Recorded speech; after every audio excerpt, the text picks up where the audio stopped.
Ambe juma labi mali kuna fini bolo sala jaba ko mali kono mali ko kan obe fulino ka do ka wakati uchugo yaka ayo bismillah nga bi juma kuna fini okeneka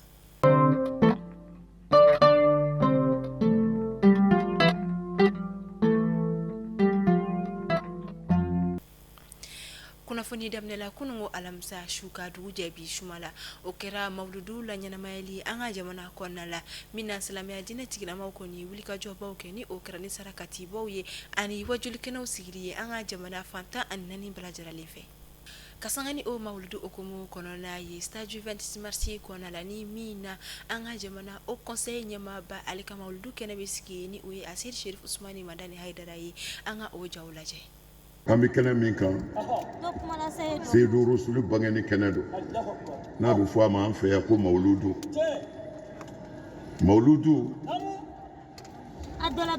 kunbɛ cogo t'a la mawuludu ɲina magankaw y'an kɔn a la madinakaw y'an kɔn a kɛli la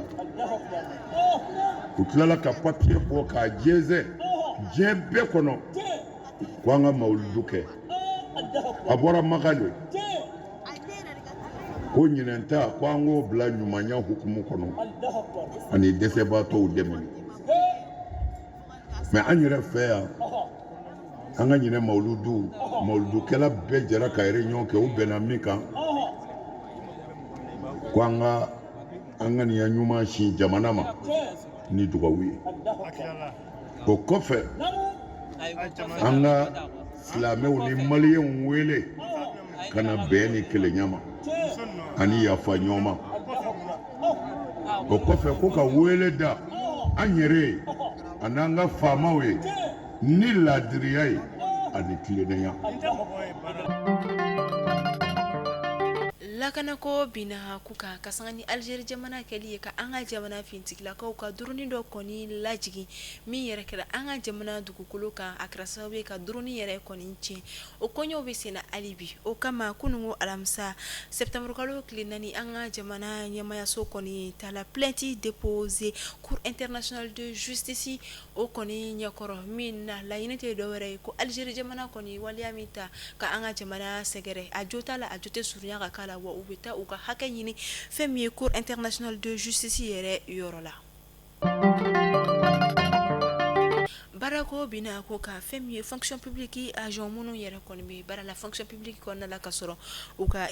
identification biométrique koni make nyama ya so koni ayira ka foko kalo saba koni mena duma o kalo saba konna la uka identification biométrique koni ke ni umuke una genka bo bara la yere piu kada ka o bayira ka fobe bara la femi maje o yere konna la o de la kon mesdames le septembre kalo klishi kata bla décembre kalo klishi natala samba fla animo kanduru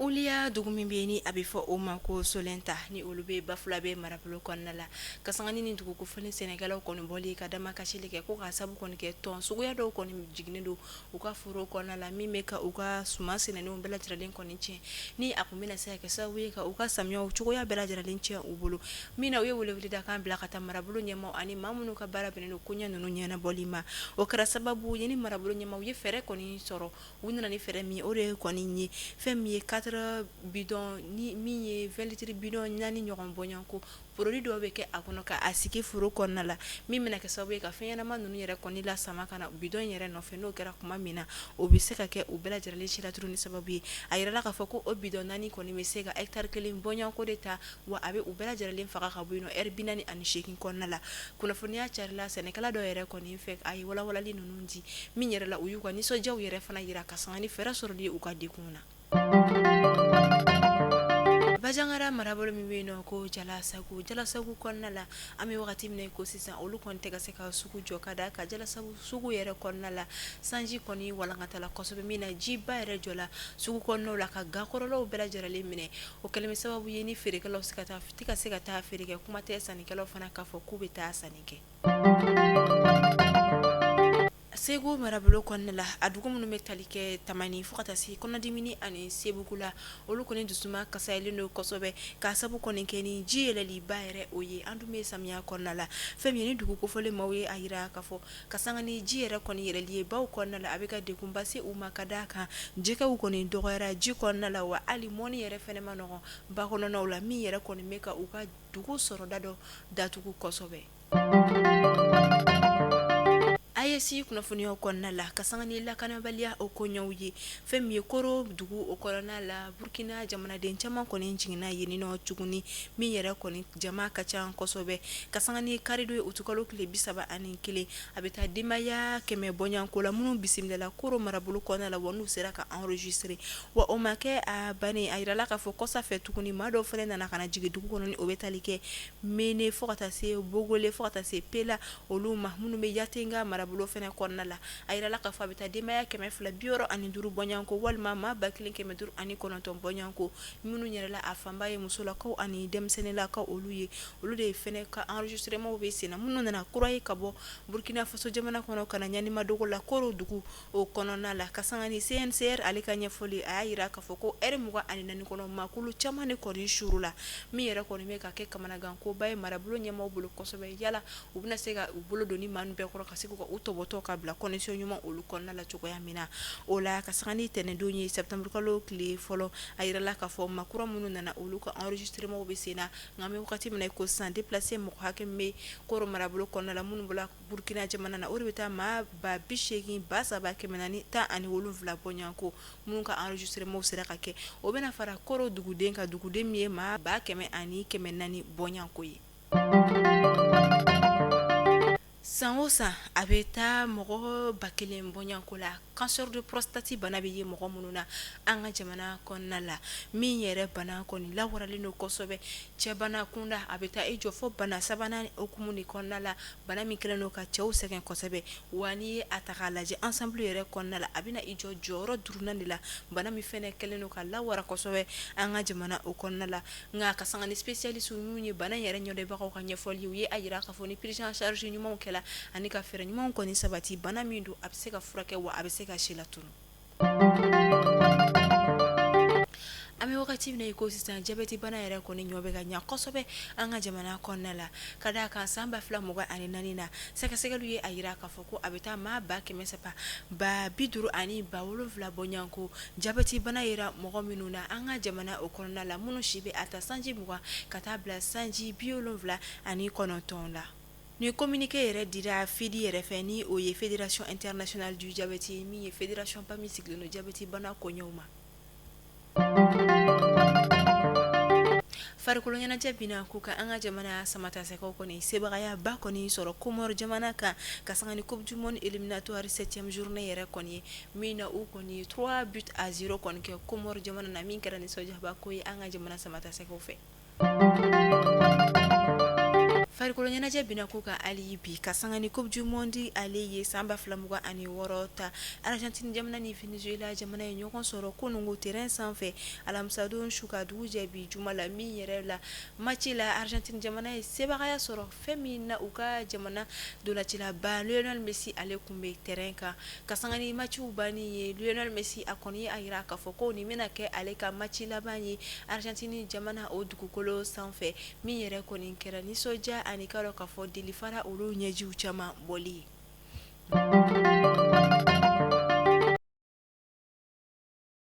An bɛ taa kɔkan kibaruya olu la fɛn min ye Alifa Jalo ni bɛɛ ko ale ma ko Black M ka sanga ni ale ka senabɔli ye Côte d'Ivoire jamana kɔnɔna la fɛn min ye rappeur Black M ale kɔni y'i yɛrɛ sɔrɔ interpellation dɔ o kɔnɔna la min yɛrɛ sababuya kɛra a yirala a ka ni tile 2 senabɔli la Côte d'Ivoire jamana kɔnɔna la ja dɔw carila bɔlɔlɔsiraw sanfɛla la min na Black M a bɛ mobile kɔnɔ a bɛ k'a boli en même temps téléphone bɛ a bolo a bɛ k'o manipuler min yɛrɛ la Côte d'Ivoire sariya kisɛ min ni o ye décret numéro 2013 711 yɛrɛ ye ye min kɛra ka sanga octobre kalo tile 18 san 2023 ye ko maa o maa kɔni bi to fɛn min ye bolimafɛn yɛrɛ kɔni kɔnɔna la walima a sanfɛ ka telefɔni ta walima moyen de communication wɛrɛw kɔni ta k'i to bolimafɛn bolo yɛrɛ kɔnɔna ko o ye sariya sɔsɔ ye wa i ni yɛrɛ ɲɛ sɔrɔ fɛn min ye k'a dɔn k'a fɔ ɲɛmayaso olu ɲɛkɔrɔ o kama communiqué yɛrɛ publié la ka sanga ni arabadon ye direction générale des transports terrestres et de la circulation yɛrɛ kɔni fɛ min yɛrɛ la Black M a yɛrɛ welela fɛn min ye secrétariat de la commission spéciale de suspension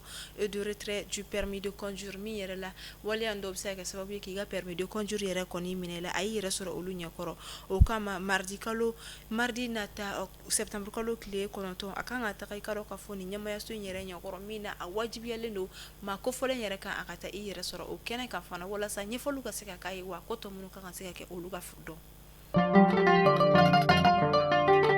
An bɛ to kɔkan kibaru kɔnɔna la hali bi Côte d'Ivoire jamana o kɔnɔna la Côte d'Ivoire ministre min ɲɛsinnen don jamana kɔnɔna ko ma ni o ye ministère de l'intérieur ivoirien ale kɔni bɔra ka kunnafoniya dɔw kɔni nkalontigiya min bɛ tali kɛ a yirala k'a fɔ ko Ibrahim Ziggy min yɛrɛ kɔni donna bɛrɛ la Côte d'Ivoire jamana o kɔnɔna la ko kunnafoniya kolon dɔw carila bɔlɔsiraw sanfɛ la k'a yira k'a fɔ ko fɛn min ye Ibrahim Ziggy ko ale yɛrɛ kɔni taɲana o kɛra sababu ye ni ministre so in yɛrɛ kɔni bɔra ka lajɛyaliw yɛrɛ kɔni kɛ k'a fɔ tiɲɛ don a kɔni minɛnen don olu fɛ nka kunnafoniya minnu carila ka sanga ni a ka tanyaliw ye k'olu tɛ tiɲɛ ye ko Ibrahim Ziggy a bɛ balo la wa basi fosi tɛ a la. An bɛ to kan kibaru kɔnɔna la hali bi an bɛ taa italikaw fɛ yen nɔ Itali créateur ba min bɛ yen nɔ ni ale kɔni bɛ mode binna kun kan ni Marco Armani yɛrɛ kɔni créebaga ye ale ni a tɔgɔ ye Giorgio Armani a kunnafoniya carila kunun ko alamisa a ka entreprise yɛrɛ kɔni fɛ ko dabama ka wele sera ale ma a ka si to san 91 na fɛn min yɛrɛ kɔnɔna a ye baarabaw kɛ mode yɛrɛ binna kun kan u ka fɛn min ye baara fanba ye min o de ye ka muso finiw yɛrɛ o modèle caman bɔ min na a ka marque kɔni ye diɲɛ minɛ ni o ye Marco Armani ye kunun ko alamisa dabama ka wele sera marque yɛrɛ kɔni créateur ba ma an b'a fɔ Ala ka hinɛ la. Mali kunnafoni bɔlɔsira lajɛbagaw ni bɛ dan sigi k'aw ka bi juma kunnafoniyaw la kunnafoniya lasera Mariam Jalo fɛ an b'a fɔ aw kan bɛɛ sini Ala k'an si jɔ ko ma kɔnɔ.